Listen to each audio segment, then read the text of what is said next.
Voilà, nous avons donc vu le premier discours de Jésus qui est le sermon sur la montagne. Maintenant, nous allons voir qui se trouve un petit peu plus loin au chapitre 10 de Matthieu, qui est un discours qu'on peut appeler apostolique. En fait, pourquoi apostolique? Parce qu'il s'adresse aux 12 apôtres en particulier. C'est le moment où Jésus va envoyer en mission pour la première fois ses disciples les plus proches. Et donc, c'est un enseignement qu'on peut appeler un enseignement pratique et en même temps un enseignement intime. Il veut leur expliquer dans quel état d'esprit Jésus les envoie. Ça, c'est important. Il a décidé de vraiment leur expliquer le contexte de leur envoi. Aujourd'hui, évidemment, nous sommes tous missionnaires. Et donc, nous devons prendre ce type d'enseignement comme un enseignement pour nous aussi chrétiens. Bien qu'il y ait évidemment des nuances, puisque notamment les apôtres avaient une mission bien ciblée, bien précise, qui est bien élargie. Tels sont les 12 que Jésus envoya après leur avoir donné les instructions suivantes. N'allez pas vers les païens et n'entrez pas dans les villes des Samaritains. Allez plutôt vers les brebis perdues de la maison d'Israël. C'est l'introduction de ce message.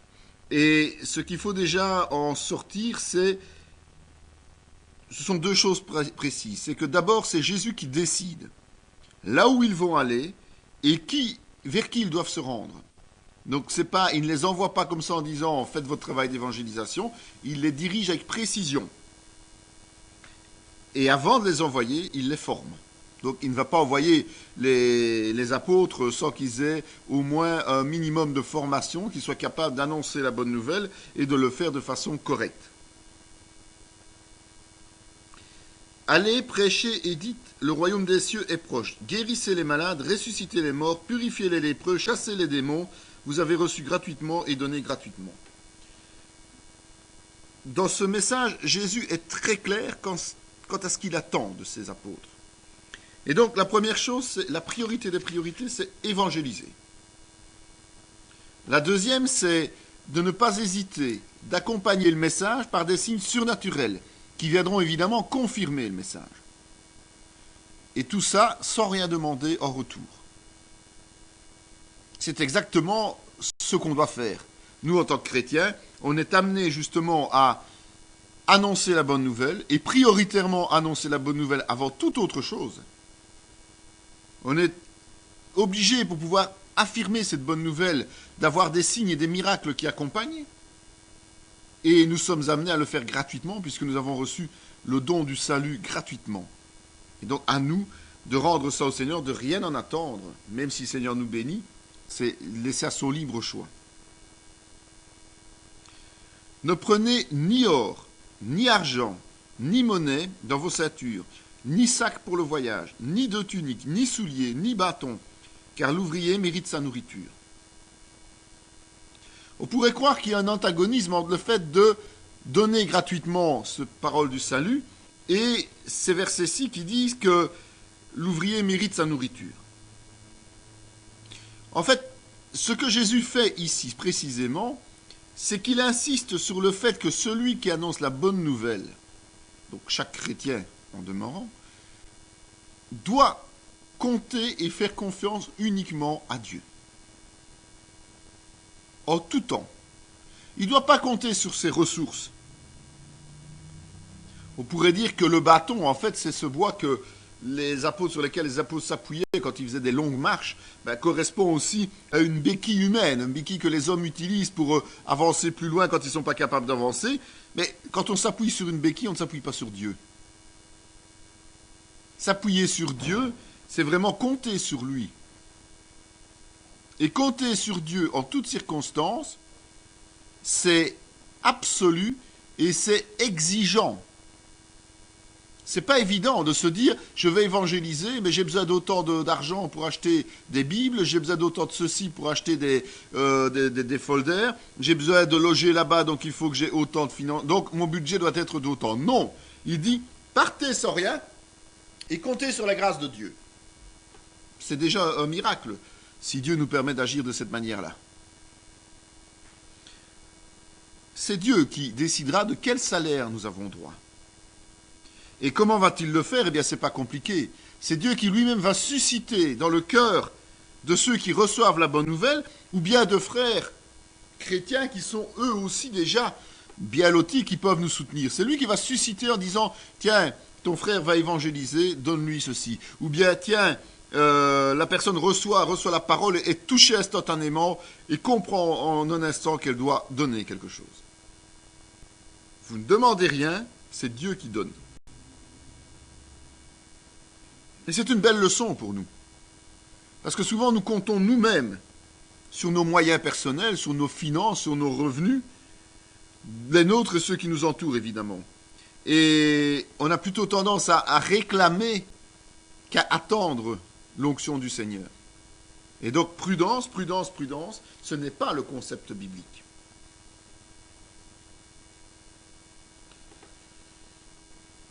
Après avoir donné tous ces conseils, ce qui va se passer, c'est que Jésus va expliquer que la mission, elle n'est pas de tourpeau. Aller annoncer la bonne nouvelle, même vers les croyants, vers les juifs, n'est pas quelque chose de simple. Et donc il va énumérer toute une série de situations où les apôtres vont se retrouver auxquels les apôtres vont se trouver confrontés. Et c'est vrai que ce n'est que des prémices, puisque c'est une mission qui est faite sous l'égide de Jésus, c'est une mission qui est faite alors que Jésus est encore présent sur terre, mais les apôtres auront par la suite la lourde tâche d'établir les églises, d'évangéliser même vers les païens, et donc seront confrontés à bien plus de dangers encore que ce qu'ils vont connaître pour l'instant. Mais dans une première mission, Jésus les prévient déjà que ce n'est pas évident.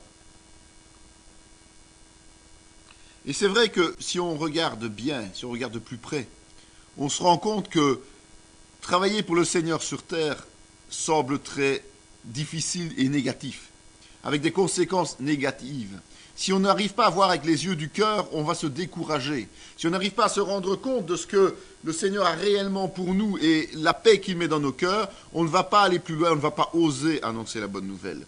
Parce que les revers sont énormes et on a toujours cette tendance à être acculé par les gens du monde, par les païens.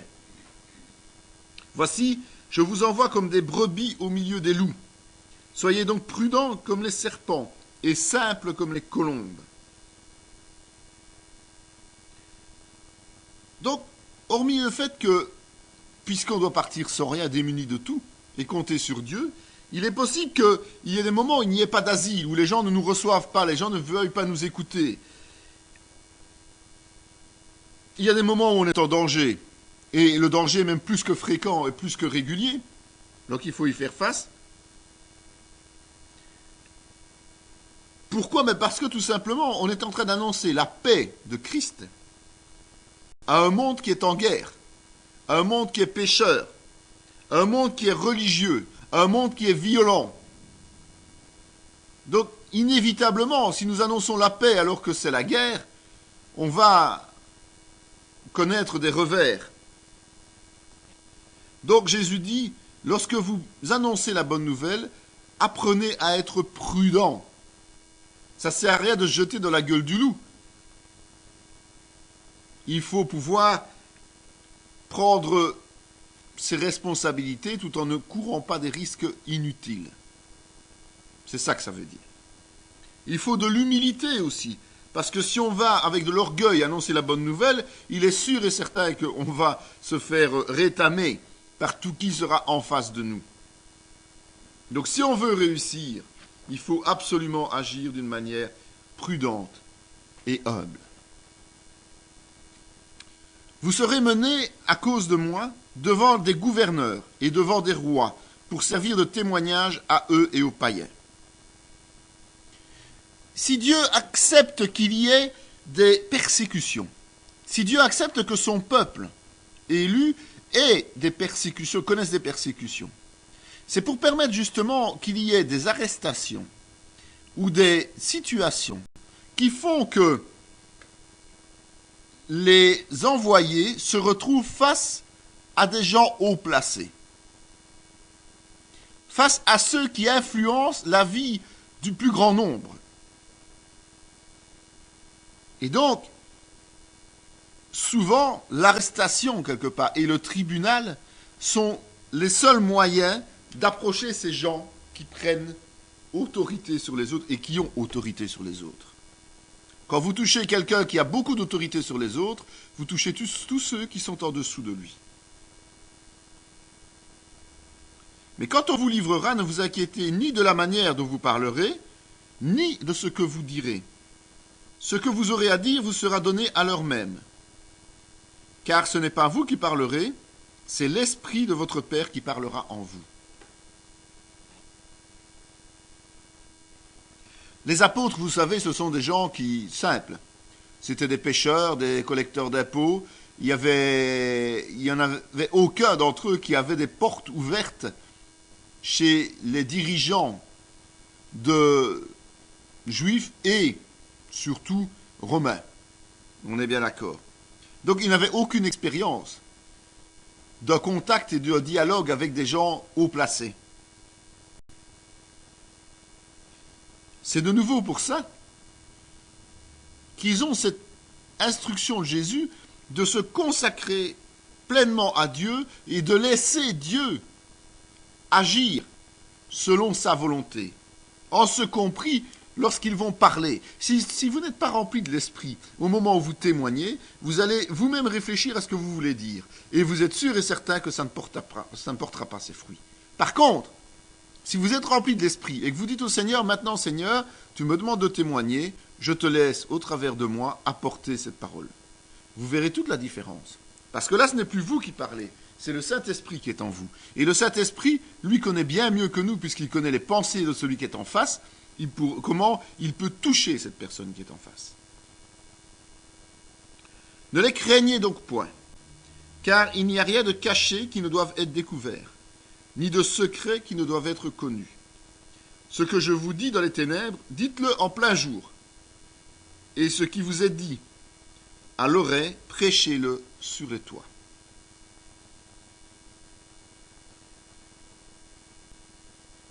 Il ne faut jamais renoncer à parler publiquement. Même si le missionnaire est outragé, persécuté, même si ses proches le trahissent, il doit encore et toujours annoncer la bonne nouvelle publiquement, sans gêne.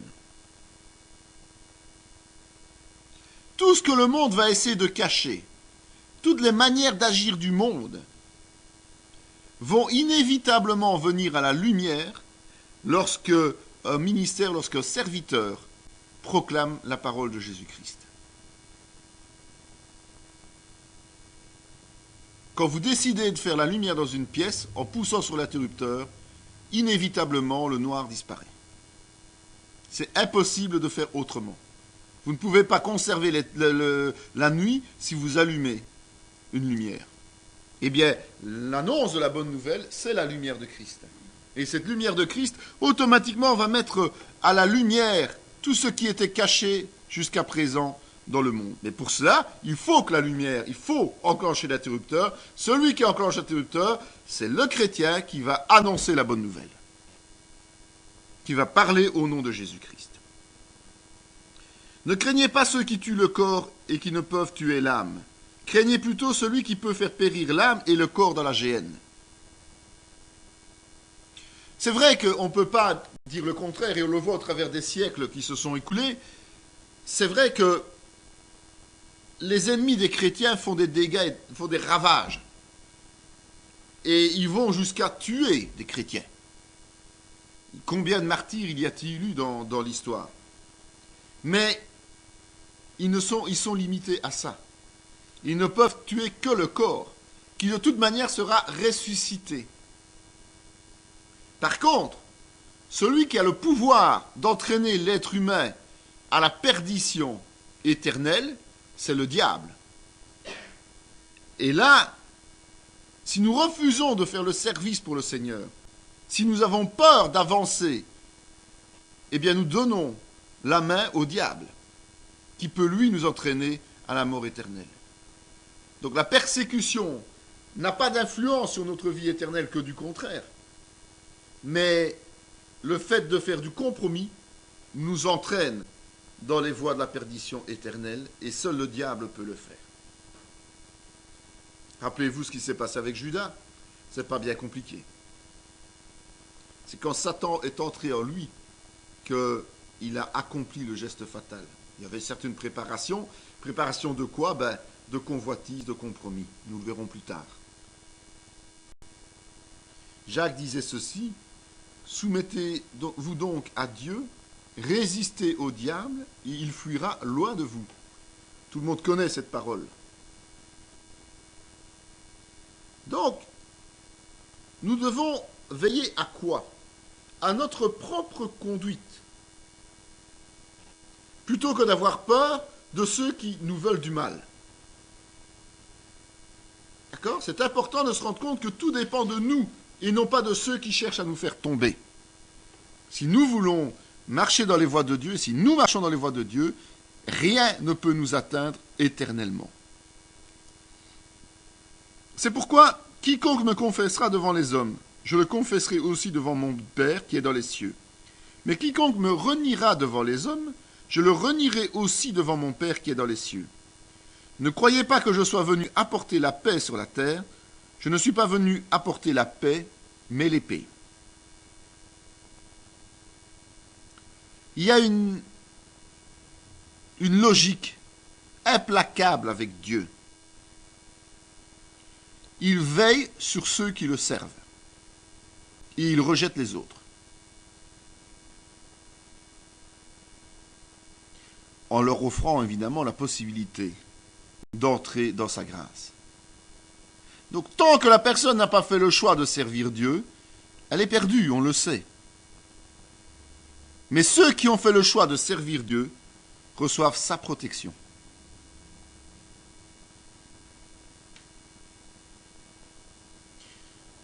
S'il existe une rivalité perpétuelle entre les chrétiens et le monde, c'est parce que justement ces gens du monde refusent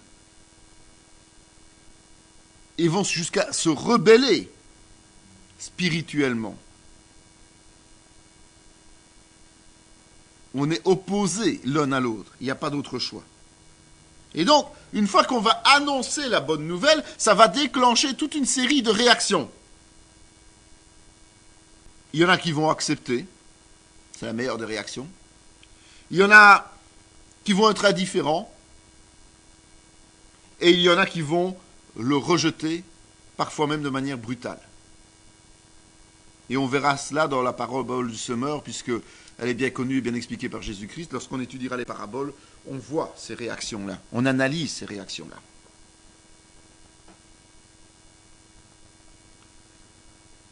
Car je suis venu mettre la division entre l'homme et son père, entre la fille et sa mère, entre la belle-fille et sa belle-mère.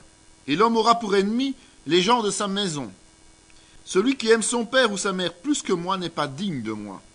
Et celui qui aime son fils ou sa fille plus que moi n'est pas digne de moi. C'est vrai que pour des êtres humains tels que nous, entendre une telle affirmation, ça choque.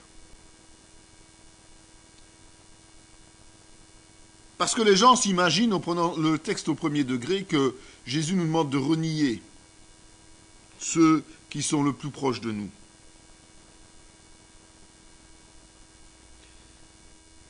Mais réfléchissons un instant quand même dans la logique des choses.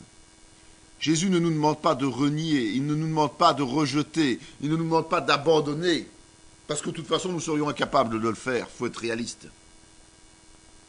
Si on regarde cela avec le cœur, si on laisse la vérité nous enseigner, on va se rendre compte que Jésus veut tout simplement que nous apprenions à donner la première place au Père et ensuite à ceux que nous aimons.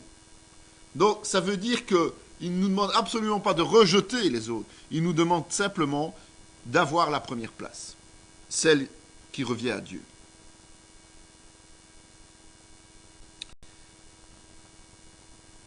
Et c'est vrai que ça amène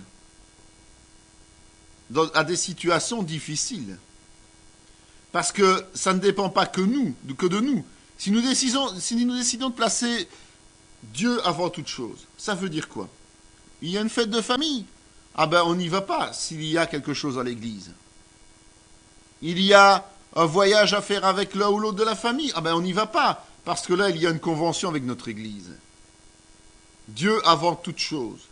Ou bien on est appelé à faire tel ou tel enseignement au ministère. Et donc on doit mettre Dieu à la première place, le service avant toute chose. Donc, que va-t-il se passer? Eh bien ça va être comme avec les frères de Jésus. Rappelez-vous ce que les frères de Jésus ont fait. Qu'est-ce qu'ils ont fait, les frères de Jésus? Ils l'ont traité d'insensé. Et ils ont rejeté sa parole. Oui, plus tard, ils viendront au Seigneur quand ils comprendront eux aussi le message du salut. Mais avant cela, ils l'ont traité d'insensé. Et ils ont rejeté ses paroles de vie. Donc ça ne dépend pas que de nous de rester en harmonie. Et c'est pour ça que Jésus dit qu'il est venu apporter l'épée. Parce que si même vous aimez toujours autant vos proches, mais que vous placez Dieu en premier, eux n'admettront pas que vous refusiez d'aller par exemple à une de leurs invitations pour pouvoir servir Dieu. Ils ne veulent pas eux que Dieu soit à la première place. Ils veulent rester à cette première place. Et là se pose le problème, toujours délicat. Mais il faut l'assumer.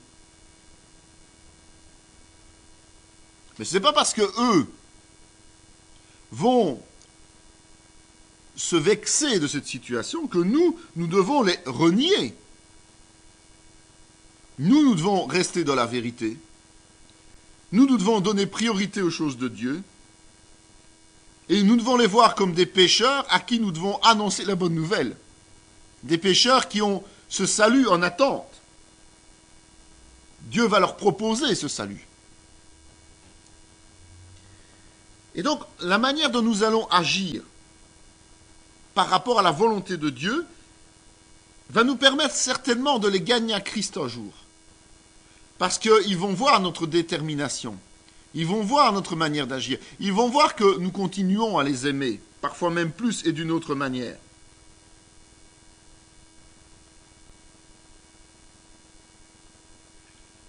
Est-ce que Marie n'était pas au pied de la croix au moment où il a été crucifié? Est-ce que ses frères n'ont pas rempli plus tard un travail missionnaire efficace? Je pense qu'effectivement, Jésus a ouvert la voie, lui aussi, de cela, en acceptant de donner priorité aux choses de Dieu.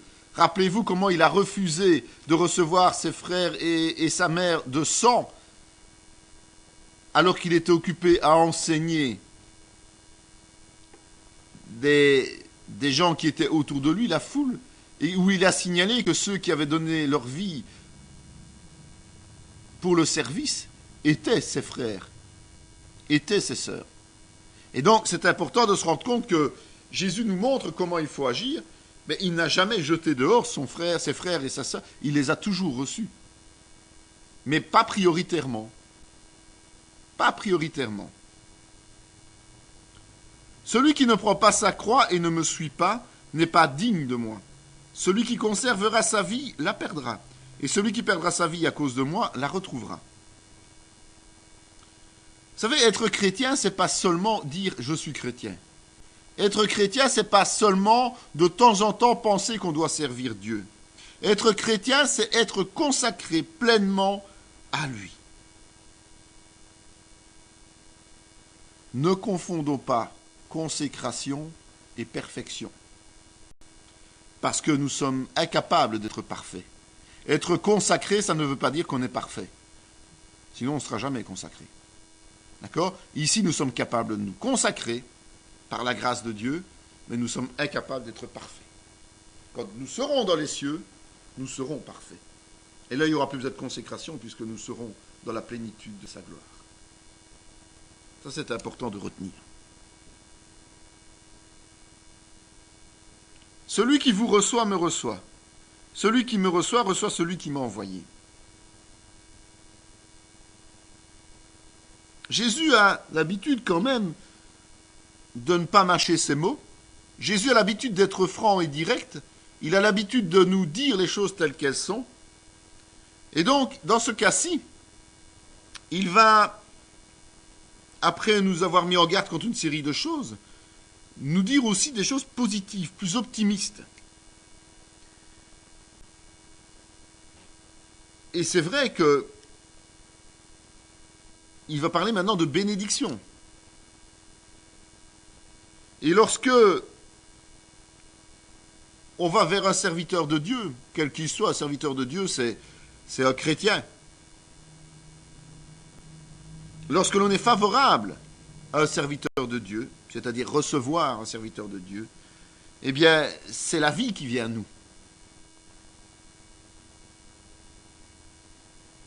Et c'est vrai que ce qui manque beaucoup dans le monde chrétien aujourd'hui, c'est la libéralité et l'accueil.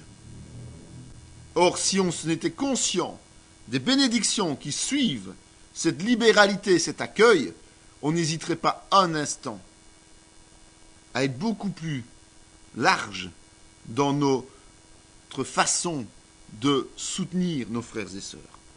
Et ça, c'est important d'en être conscient.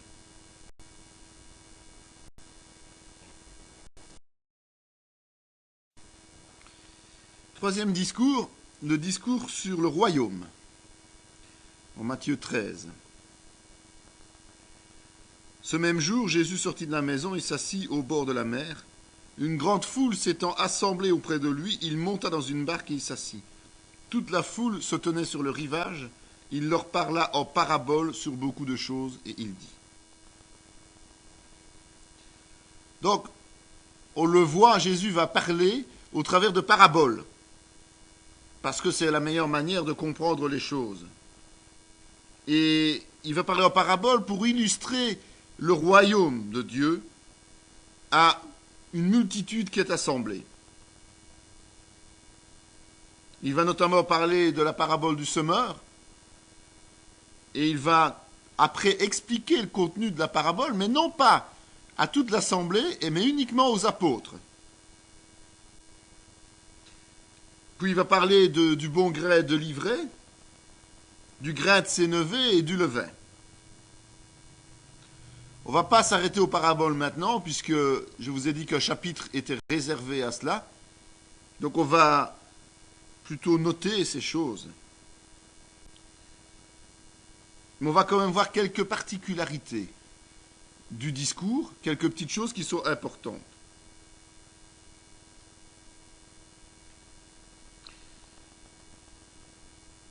Alors il renvoya la foule et entra dans la maison. Ses disciples s'approchèrent de lui et dirent « Explique-nous la parabole de l'ivraie du champ. » Le discours est réparti en deux parties. La première, on a vu, c'est une multitude à qui il va annoncer une série de choses. Il va leur parler en images, en paraboles. Et puis après, dans la seconde partie, il l'a fait dans l'intimité, avec ses apôtres. Sans doute parce que Jésus estimait que ses apôtres devaient avoir plus d'informations sur le royaume que la foule qui était assemblée, et sur la manière de comprendre ce que Jésus dit.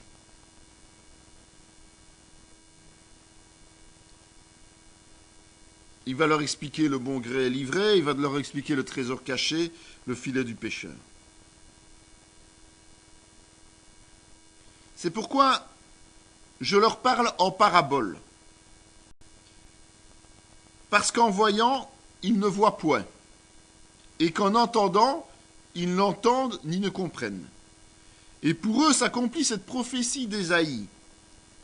Vous entendrez de vos oreilles, et vous ne comprendrez point. Vous regarderez de vos yeux, et vous ne verrez point.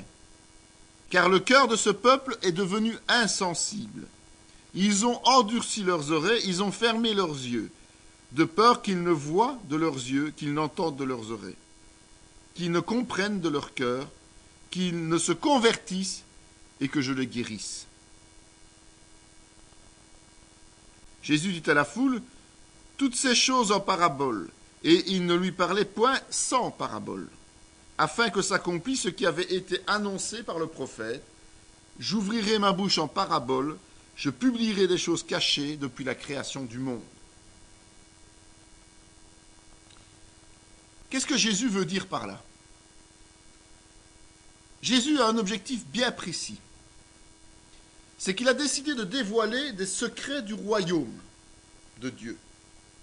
Mais il ne veut les dévoiler qu'à ceux qui ouvrent réellement leur cœur. Donc ceux qui croient en lui. Ceux qui ont l'intelligence renouvelée par la puissance du Saint-Esprit. Et c'est un accomplissement de la prophétie d'Ésaïe. Même si vous parlez des choses de Dieu à des gens qui ne connaissent pas Dieu, vous aurez beau leur raconter tout ce que vous voulez, ils n'y comprendront rien. Pour eux, ça va être ce qu'on appelle du charabia, des bêtises, des idioties même. Alors que celui qui croit en Jésus, qui est né de nouveau, ces mêmes choses qu'on va lui raconter, il va en décortiquer le sens et comprendre en quoi consiste le royaume de Dieu. Vous imaginez, il nous décèle les vérités qui sont en haut, celles qu'on ne peut pas voir, celles qu'on ne peut faire que croire par la foi. Il est en train de nous les expliquer d'une façon particulière, au travers d'histoires en fait, au travers d'images.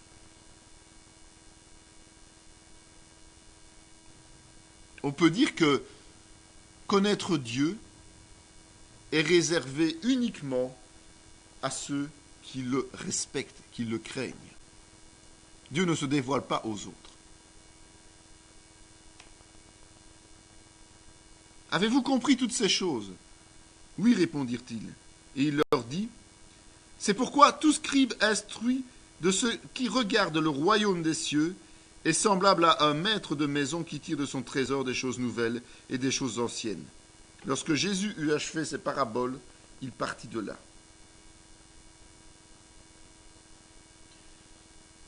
Ce que Jésus dit là, c'est que notre connaissance aujourd'hui du royaume, ce que Jésus nous révèle aujourd'hui du royaume, est nécessairement fondé aussi sur l'Ancien Testament, sur les Écritures. Tout ce qui se passe a été annoncé. Et donc, les anciennes Écritures, les Écritures anciennes ont une importance. Mais une importance qui doit être animée, justement, par la volonté d'avancer selon ce qu'on disait tout à l'heure, l'esprit de la loi. Donc, celle qui a été accomplie par Jésus-Christ, la loi de Moïse qui a été accomplie par Jésus-Christ, et non pas sous les rituels, évidemment, qui découlent de la loi de Moïse. On a vu que tout ça a été effacé. Et Jésus insiste bien sur cette importance-là, qu'on ne peut pas avancer, connaître les choses du royaume de Dieu aujourd'hui en tant que chrétien, si on ne connaît pas aussi l'Ancien Testament, donc la globalité de la Bible, tout simplement. Ça ne fait que. C'est un discours où on ne va pas insister beaucoup plus, parce que je vous dis, les paraboles, nous les verrons plus tard, et nous n'allons pas tout mélanger. Mais c'est un discours important au point de comprendre à quoi justement servent les paraboles et surtout le fait que ces paraboles, ceux qui ne connaissent pas Jésus ne sont pas capables de les comprendre. On fait un saut en avant jusqu'au chapitre 18 de Matthieu. Pour un discours supplémentaire, le 4e discours, c'est le discours ecclésial. Fameux passage que tout le monde connaît. En ce moment, les disciples s'approchèrent de Jésus et dirent « Qui donc est le plus grand dans le royaume des cieux ?» On voit que c'est de nouveau une entrevue, un discours qui est fait avec seulement les apôtres. Et on voit que l'inquiétude des apôtres, c'est une inquiétude très charnelle. Qui sera le plus grand parmi eux dans le royaume des cieux, quelque part? C'est ça qui les inquiète. Jésus va leur répondre, je vous le dis en vérité, si vous ne vous convertissez et si vous ne devenez comme les petits-enfants, vous n'entrerez pas dans le royaume des cieux.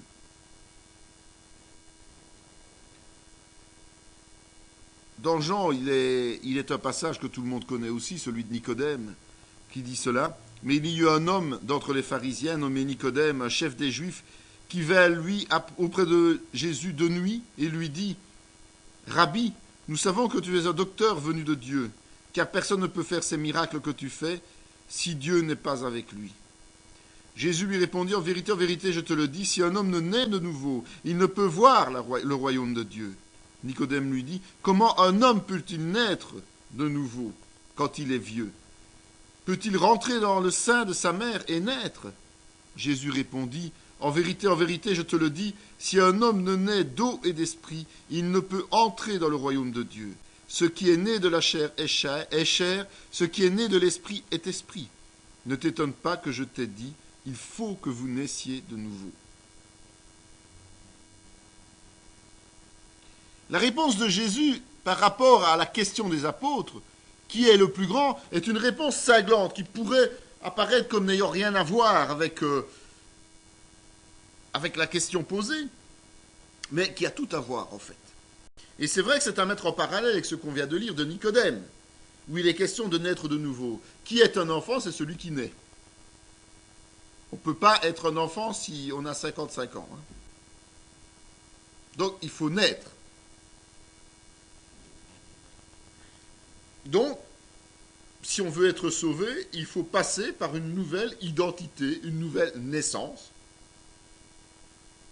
C'est une transformation complète, instantanée, comme une naissance humaine. Et ça, c'est le Saint-Esprit qui réalise ces choses. C'est la fameuse expérience du salut. S'il n'y a pas cette expérience du salut, il y a réellement mort spirituelle.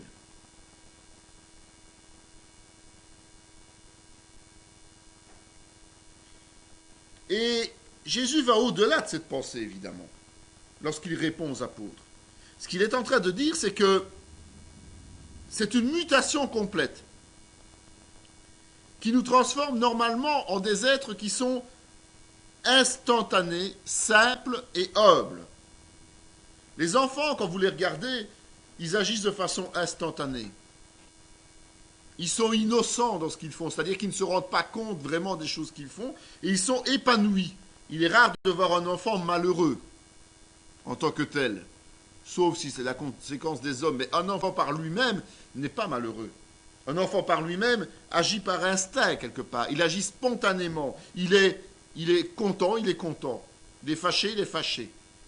Eh bien, Jésus nous transforme comme ça. L'enfant a une certaine naïveté, et l'enfant va comprendre et croire facilement tout ce qu'on va lui dire, même ce qui est surnaturel. Si vous racontez une histoire d'extraterrestre à un enfant, il va la croire. Il ne va pas faire la mesure. Nous, on va dire, mais t'es complètement fou, les martiens mauves, ça n'existe pas. Mais si vous racontez ça à un enfant, il va y croire.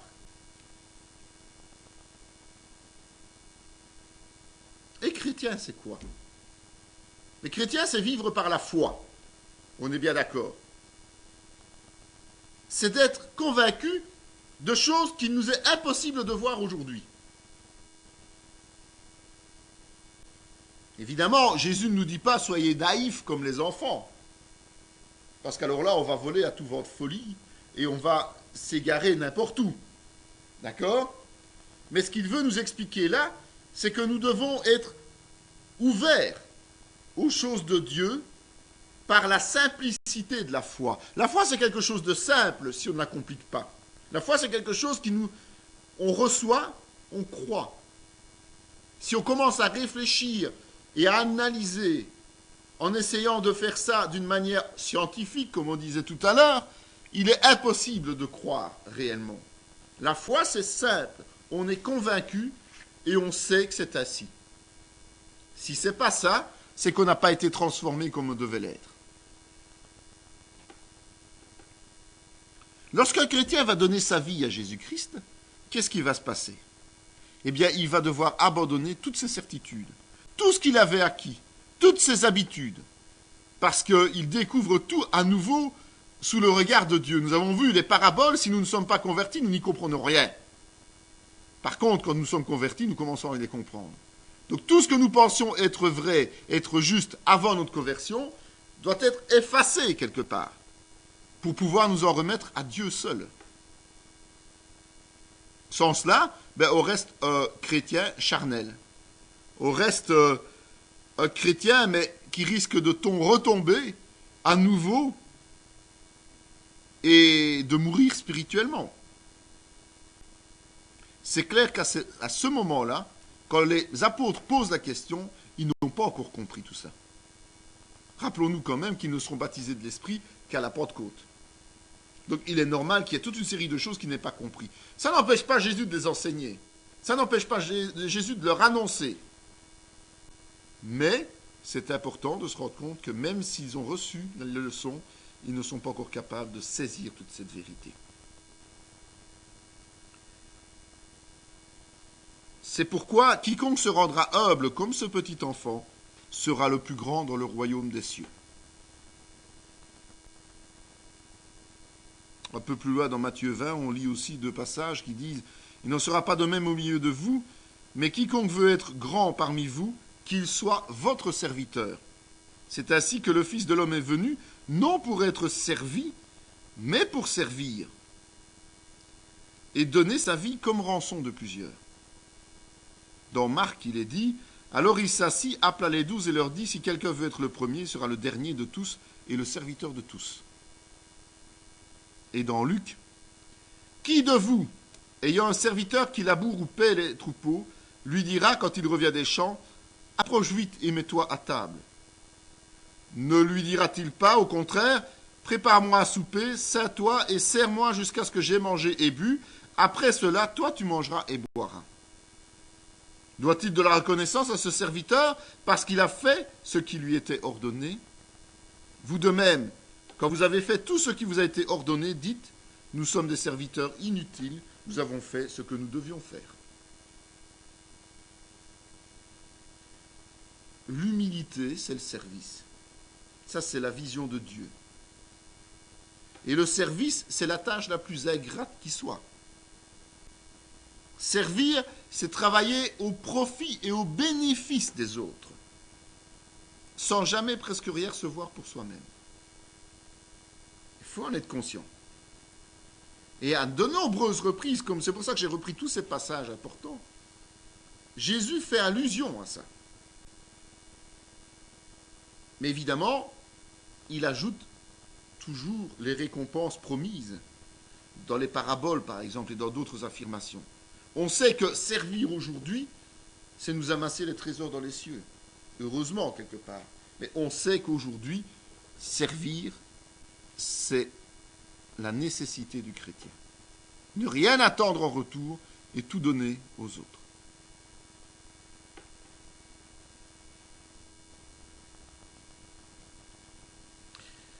Mais si quelqu'un scandalisait un de ces petits qui croient en moi, il vaudrait mieux pour lui qu'on suspendît à son cou une meule de moulin et qu'on le jetât au fond de la mer. C'est quand même une affirmation très sérieuse, très claire de Jésus-Christ. Je crois que si les gens qui s'attaquent à des chrétiens, si les gens qui s'attaquent à nous étaient conscients de ce qu'ils courent comme risque, eh bien, ils y réfléchiraient à 100 fois, 1000 fois, 10 000 fois. Parce que nous mettre à leur place, on serait effrayé d'entendre notre Dieu tout-puissant qui annonce qu'il vaudrait mieux se jeter à l'eau avec une mule autour du cou, c'est-à-dire de se noyer, de mourir. Donc c'était de mourir plutôt que de s'en prendre à l'un d'entre nous.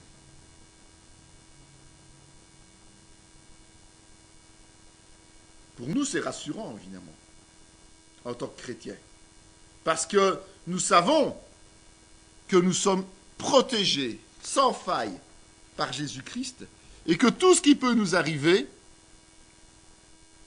Jésus se chargera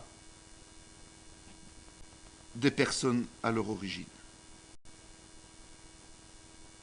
Malheur au monde à cause des scandales, car il est nécessaire qu'il arrive des scandales, mais malheur à l'homme par qui le scandale arrive. Le monde est condamné. C'est clair qu'avec les débordements, avec le péché qui existe, le monde est condamné.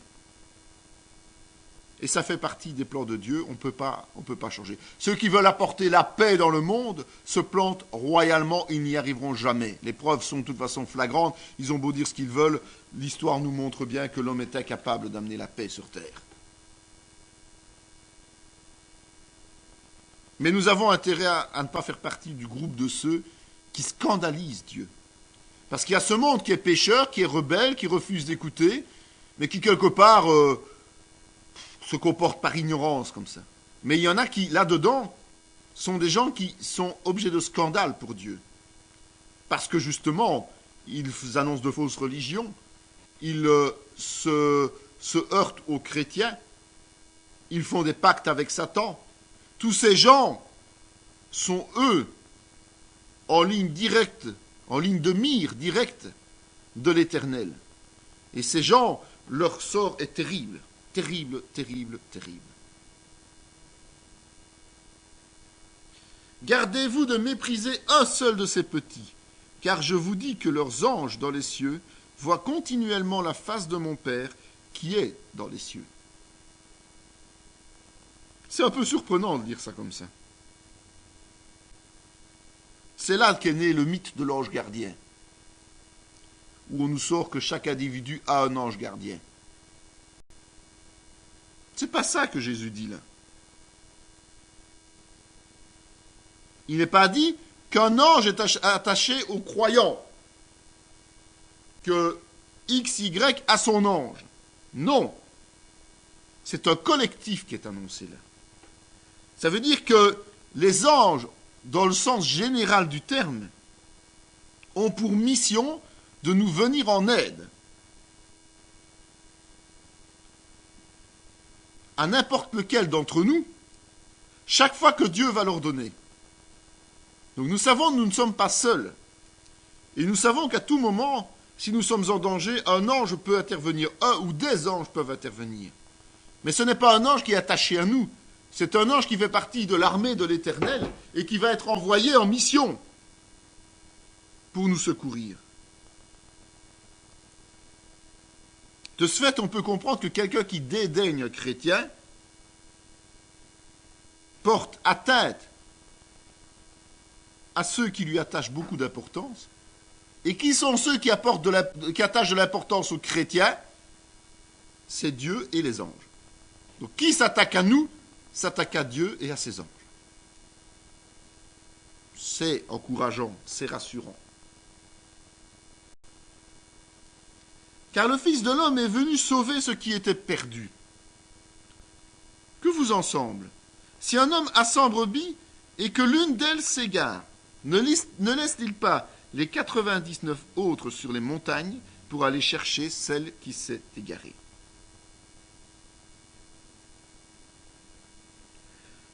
Évidemment, l'évangile est l'évangile du salut. Donc il est tout à fait normal que la notion de sauver des perdus est une notion qui va se retrouver partout dans la parole. Et on dit bien sauver les perdus, pas ceux qui se croient parfaits. C'est pour ça d'ailleurs que très peu de pharisiens et de scribes sont venus au Seigneur. Ils se croyaient parfaits.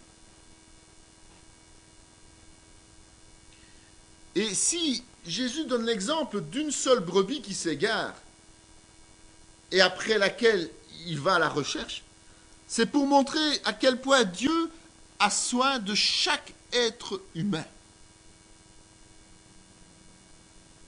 Il n'a pas de préférence. Il ne donne pas de privilèges. Chaque être humain a la même valeur à ses yeux.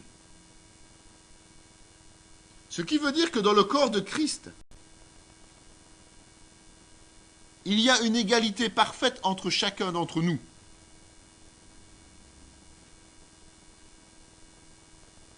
Enfin, il devrait y avoir une égalité parfaite entre chacun d'entre nous. Parce que dans les églises, aujourd'hui, certains se considèrent meilleurs que les autres, d'autres se discréditent en permanence en se disant moins bien que les autres, et mettent certains d'entre nous sur un piédestal, méprisent d'autres personnes.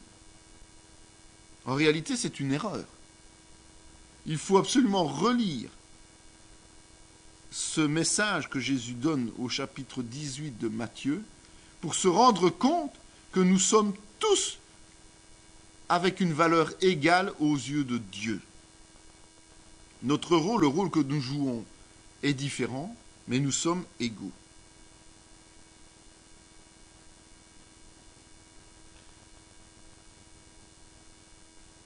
Jésus va encore aborder un problème qu'il a déjà abordé précédemment, d'où l'importance, quand il y a répétition comme ça, de sujets, des mêmes sujets, il faut quand même se dire que s'il a tant insisté lors de son ministère sur des sujets particuliers, c'est que ces sujets sont primordiaux, ils sont essentiels.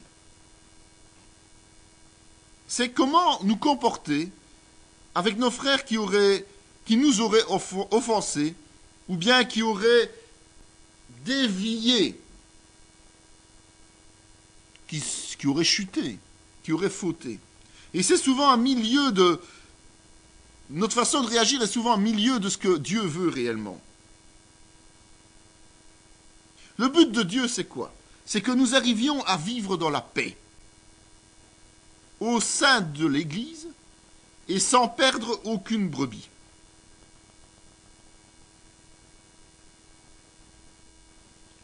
C'est pour ça qu'il prévoit une manière d'aborder celui qui faute pour essayer de ne pas le perdre.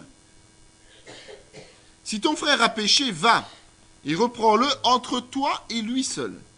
S'il t'écoute, tu as gagné ton frère. La première chose dont nous devons faire preuve, c'est de discrétion.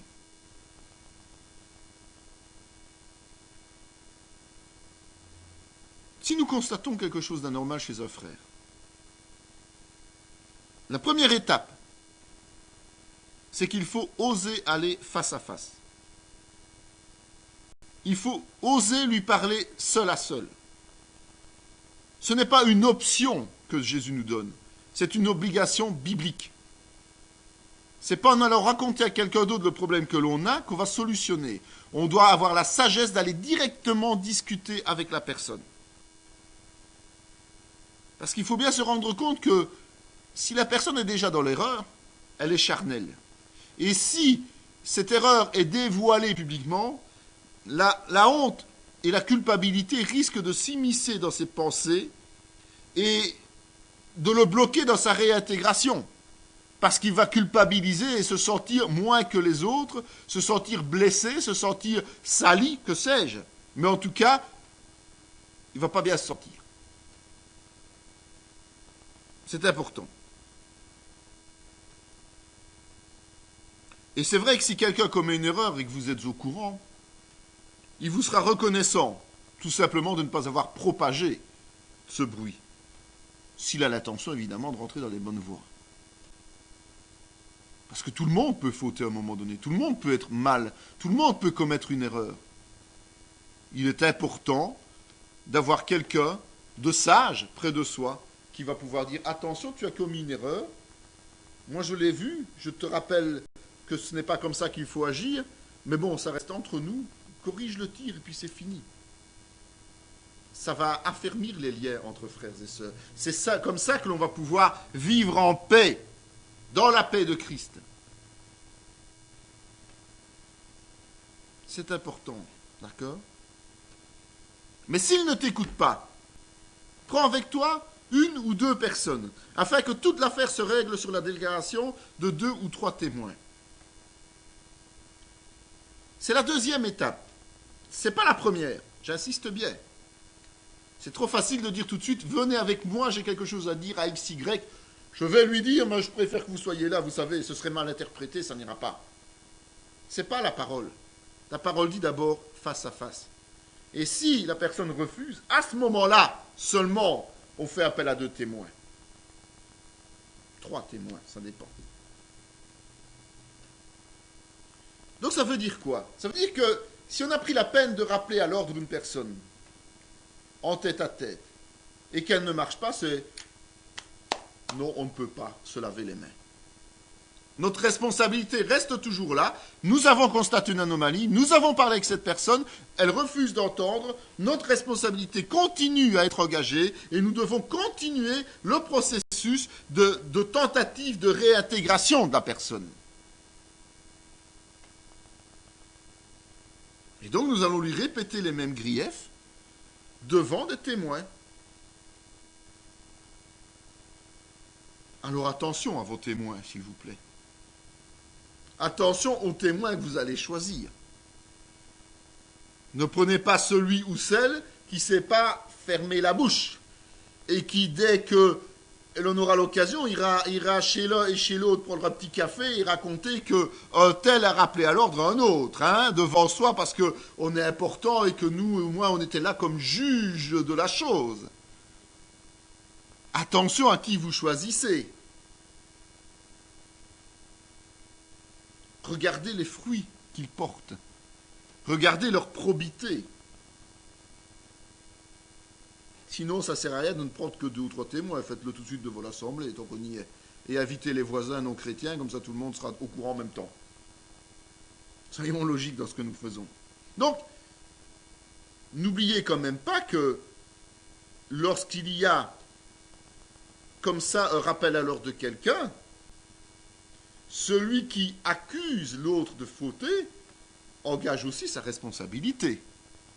Et donc, si vous êtes appelé en tant que témoin dans ce genre d'affaires, rappelez quand même à celui qui veut rappeler l'autre à l'ordre qu'il engage sa responsabilité et vérifiez qu'être témoin dans ce genre de contexte n'est pas quelque chose de vil, quelque chose de mauvais, parce que la personne voudrait tout simplement faire passer ses propres idées et juge l'autre au lieu de se juger elle-même. Donc, toutes les précautions sont de mise. Si les accusations sont fausses, la personne va se mettre en porte-à-faux par rapport à celui qu'elle accuse, aux témoins qu'elle a appelés, et témoins qui devront plus que certainement faire appel aux anciens de l'Église, parce que là, ça va trop loin, c'est trop grave. Des accusations gratuites ne peuvent amener que la discorde et pas la paix de Christ. Donc, important de bien vérifier dans les deux sens. S'il refuse de les écouter, dites-le à l'Église. S'il refuse aussi d'écouter l'Église, qu'il soit pour toi comme un païen et un publicain.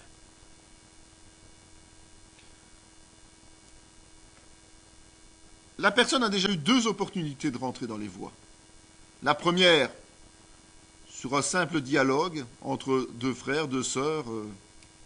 La seconde, avec un petit groupe de pression, on va dire, en disant, là, attention, nous sommes témoins du fait qu'il y a problème, et donc il est grand temps pour toi de rentrer dans les voies. Si la personne ne veut toujours pas rentrer dans les voies, vous n'avez qu'une solution, c'est de le dire devant l'Église. C'est-à-dire que tous les chrétiens doivent être au courant pour ne pas, eux non plus, se mettre en porte-à-faux si cette personne va les voir et leur raconter tout ou n'importe quoi. C'est en fait le principe où on ne peut rien cacher à Dieu. Alors pourquoi cacher aux serviteurs de Dieu, c'est-à-dire les chrétiens? Si on doit en arriver là. Uniquement si on doit en arriver là. On ne peut pas en faire une règle générale, que du contraire. Il faut les gagner de la manière la plus discrète possible, comme on est amené à prier discrètement, à jeûner discrètement, à faire l'offrande discrètement, donc tout est lié, quoi.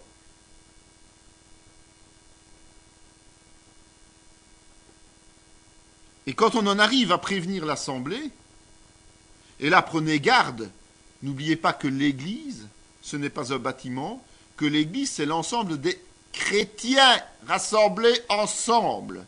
Ce n'est pas l'ensemble des personnes présentes dans le bâtiment. L'Église, ce sont les chrétiens nés de nouveau. Donc dans ces cas-là, vous rassemblez ceux qui sont nés de nouveau, pas les autres. Pas les autres.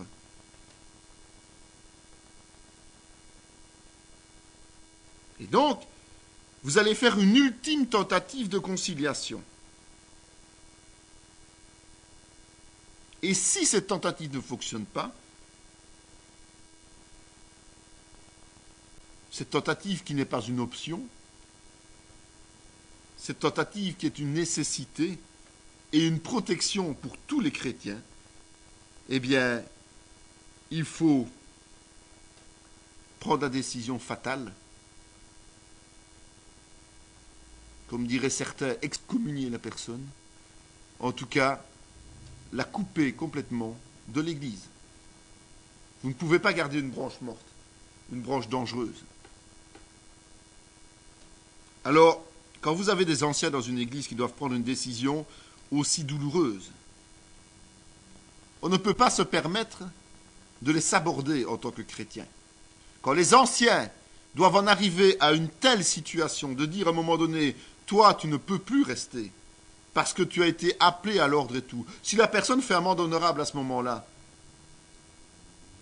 ils doivent mettre des conditions très claires, très strictes. Et notamment une mise au banc, comme on dit, c'est-à-dire ne plus permettre à cette personne de faire une quelconque activité dans l'Église tant qu'elle n'a pas fait amende honorable réellement et qu'elle n'a pas changé. Mais quand des anciens doivent arriver à couper les ponts et dire c'est terminé, cette personne ne peut plus faire partie de notre Église, le chrétien n'a pas le droit de faire autrement que ce que les anciens ont décidé, si les règles ont été respectées. On ne doit plus fréquenter un tel pécheur. Parce que, en le fréquentant, en fait, de nouveau, le problème est le même, c'est que cette personne ne va pas prendre conscience de son tort. Rappelez-vous, elle a été rappelée à l'ordre en tête à tête, puis devant des témoins, puis devant l'assemblée, et rien n'est possible.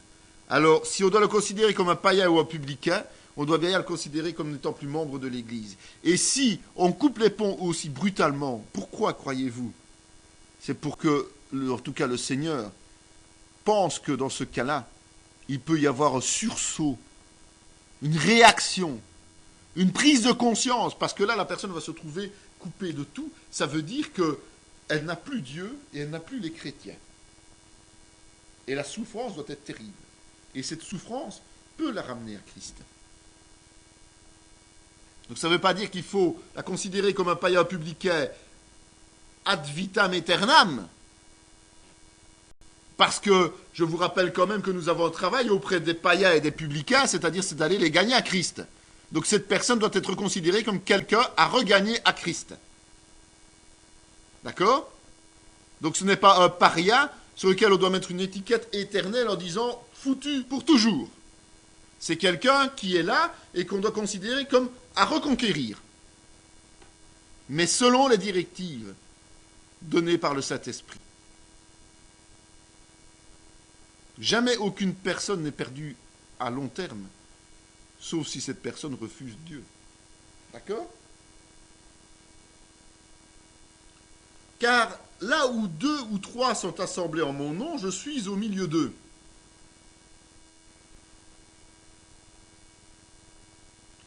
Jésus nous pousse à l'unité. Et comment avoir une unité valable ? C'est par la discipline. Et cette discipline, nous venons de la voir. Comment fonctionne une discipline ? Voilà comment elle fonctionne. Et si on peut être en unité, eh bien on met en marche quelque chose de puissant, c'est-à-dire la prière. Lorsque nous sommes assemblés à 2 ou à 3, s'il y a unité entre nous, parce que s'il y a discorde, s'il y a tension, ça ne sert à rien, ça ne va rien apporter. Mais s'il y a unité, eh bien Jésus est bien au milieu de nous. Et c'est ce qu'il cherche. Il ne cherche pas à excommunier des gens, puisqu'il veut faire grandir son royaume. Mais il cherche à ce que dans le corps de Christ local, il y ait une telle union, unité, complicité, qu'il y ait une force de la prière. Et s'accorder au moins à 2 personnes, ça permet de lier et de délier les esprits, les serments, les assuétudes, les autorités, les dominations, principautés, tout ce qui est du monde des ténèbres, à notre gré, avec une efficacité extraordinaire, tant sur la terre que dans le ciel. Et comme il est dit que tout est possible à Dieu, eh bien tout devient possible, parce que Dieu est présent au milieu de nous, dans ce cas-là. Alors parfois on s'étonne que nos prières ne portent pas, que nos prières ne sont pas suffisamment puissantes, ça ne marche pas, mais c'est peut-être tout simplement parce que justement, nous oublions d'abord de vivre dans l'unité. Et donc nous ne sommes pas en accord l'un avec l'autre. Comment pouvons-nous être en accord avec Dieu ? Et donc comment Dieu peut-il œuvrer librement au milieu de nous et rendre tout possible? L'unité est primordiale. Et on en arrive à ce fameux épisode de Pierre. Pierre qui est d'être très proche de Jésus. Mais Pierre est aussi, on peut dire, rien impulsif, rien un peu niais même. Et c'est lui qui va poser une question extraordinaire à Jésus. Alors Pierre s'approcha de lui et dit, « Seigneur, combien de fois pardonnerai-je à mon frère lorsqu'il péchera contre moi? Sera-ce jusqu'à 7 fois ?» L'air de dire, je suis généreux, tu sais, Jésus. Parce que moi, je suis prêt à pardonner 7 fois à mon frère qui pêche contre moi. T'imagines, 7 fois. En fait, qu'est-ce que Pierre cherche? Il cherche tout simplement une directive de Jésus pour limiter matériellement le pardon vis-à-vis d'un frère. Et qu'est-ce que ça dénote? Mais ça dénote tout simplement que, en réfléchissant de cette manière-là, il va se retrouver avec un esprit de religiosité, puisqu'il mettrait un cadre rigide. Ça veut dire que s'il a pardonné 7 fois, qu'il a dans son petit carnet XY, je vais pardonner à telle date, à telle date, à telle date, 7 fois, ok, sur ma liste noire, le gars faute une 8e fois, et c'est peut-être la dernière fois qu'il va fauter contre lui, ah non, désolé, je ne peux plus te pardonner. T'as fauté 8 fois, c'est 7, le chiffre officiel. Désolé, fini, t'es foutu. Ça n'a pas de sens.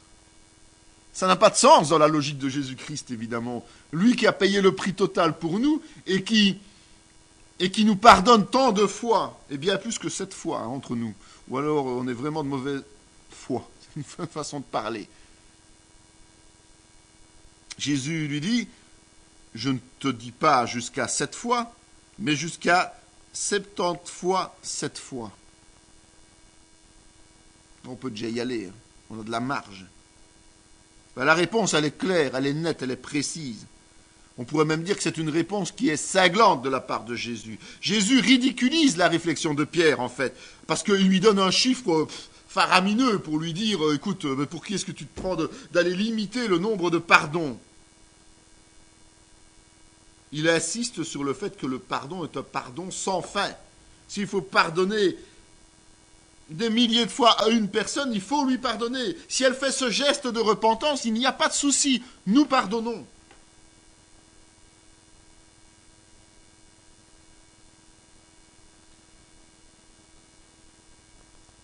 Il va se servir d'une parabole qu'on étudiera par la suite, mais qui montre quand même qu'il y a une distance énorme entre les cœurs des chrétiens que nous sommes et le cœur de Dieu. On a vu tout à l'heure qu'on essaie de s'approcher du cœur de Dieu. Eh bien ici, on voit qu'il y a quand même encore une distance énorme. On n'a pas du tout la même compréhension. Parce que Dieu, lui, nous remet gratuitement toutes nos transgressions, en payant le prix fort, la croix, le sacrifice. Alors que nous, bien souvent, on n'arrive pas à oublier des légères frustrations qui égratignent notre ego, en réalité.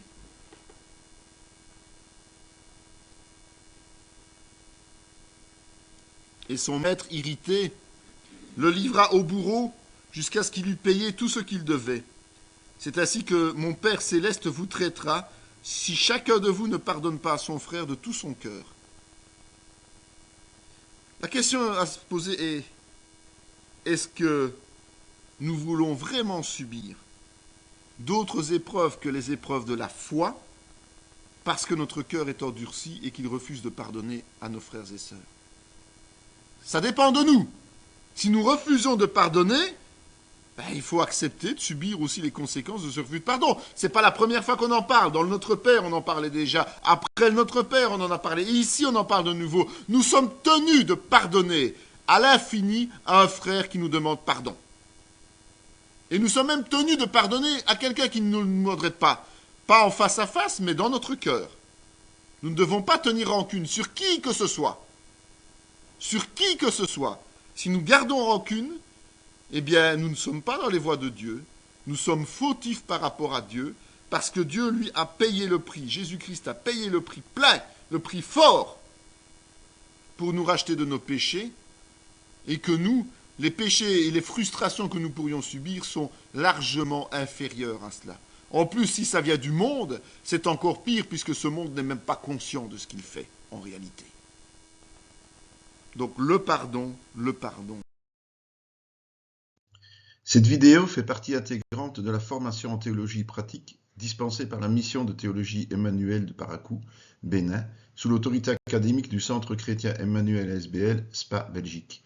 Pour mieux connaître nos activités, voici nos différentes adresses.